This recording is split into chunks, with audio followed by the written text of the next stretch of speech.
ಸಮುದಾಯದಿಂದ ಬಂದ ಮೊದಲ ನಟಿ ನಾನೇ ಎಂದಿದ್ದ ರಶ್ಮಿಕಾ ಮಂದಣ್ಣಗೆ ತನಿಷ್ಕಾ ಕುಪ್ಪಂಡ ನಿಧಿ ಸುಬ್ಬಯ್ಯ ತಿರುಗೇಟನ್ನ ನೀಡಿದ್ದಾರೆ. ರಶ್ಮಿಕಾ ಮಂದಣ್ಣ ಅವರು ಇತ್ತೀಚೆಗೆ ನೀಡಿರುವಂತಹ ಹೇಳಿಕೆಗಳು ಇದೀಗ ವಿವಾದಕ್ಕೆ ಕಾರಣವಾಗಿವೆ.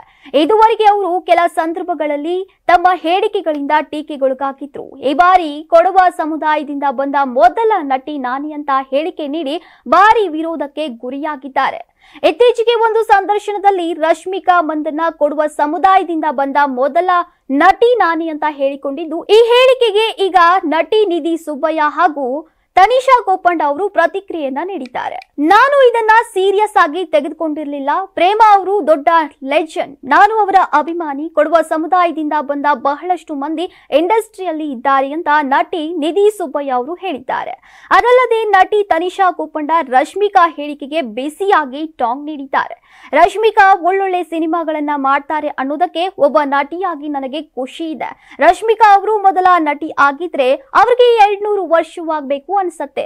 ನಮ್ಮ ಕೊಡುವ ಸಮುದಾಯದಿಂದ ಪ್ರೇಮ, ಡೈಸಿ ಬೊಪ್ಪಣ್ಣ, ಹರ್ಷಿಕಾ ಪೂನಚ್ಚ, ರೇಷ್ಮಾ ಅವರು ಸೇರಿ ಹಲವರು ಚಿತ್ರರಂಗದಲ್ಲಿ ಹೆಸರನ್ನ ಮಾಡಿದ್ದಾರೆ. ಇತ್ತೀಚೆಗೆ ಕೆಲವರು ತಮ್ಮನ್ನ ಪರ್ಫೆಕ್ಟ್ ಅಂತ ತೋರಿಸಿಕೊಳ್ಳೋಕೆ ಹೋಗಿ ಎಷ್ಟು ದೂರಕ್ಕೆ ಹೋಗ್ತಾರೆ, ಅದು ಕೊನೆಗೆ ಅವರ ಮೇಲೆ ಬೀಳೋಕೆ ಕಾರಣವಾಗುತ್ತೆ ಅಂತ ರಶ್ಮಿಕಾ ಹೇಳಿಕೆಗೆ ತನಿಷಾ ಕುಪ್ಪಂಡ ರಿಯಾಕ್ಟ್ ಮಾಡಿದ್ದಾರೆ. ಸದ್ಯ ರಶ್ಮಿಕಾ ಮಂದಣ್ಣ ಹೇಳಿಕೆ ಇದೀಗ ಭಾರಿ ವೈರಲ್ ಆಗಿದ್ದು, ರಶ್ಮಿಕಾ ಮಂದಣ್ಣಗೆ ತಮ್ಮದೇ ಸಮುದಾಯದಲ್ಲಿ ಇತಿಹಾಸದ ಬಗ್ಗೆ ಅರಿವಿಲ್ಲವಾ ಅನ್ನೋ ಟೀಕೆಗಳು ವ್ಯಕ್ತವಾಗ್ತಾ ಇದೆ. ನಟಿ ರಶ್ಮಿಕಾ ಮಂದಣ್ಣ ಅವರ ಹೇಳಿಕೆ ಬಗ್ಗೆ ನಿಮ್ಮ ಅಭಿಪ್ರಾಯ ಏನು? ಕಾಮೆಂಟ್ ಮಾಡಿ ತಿಳಿಸಿ.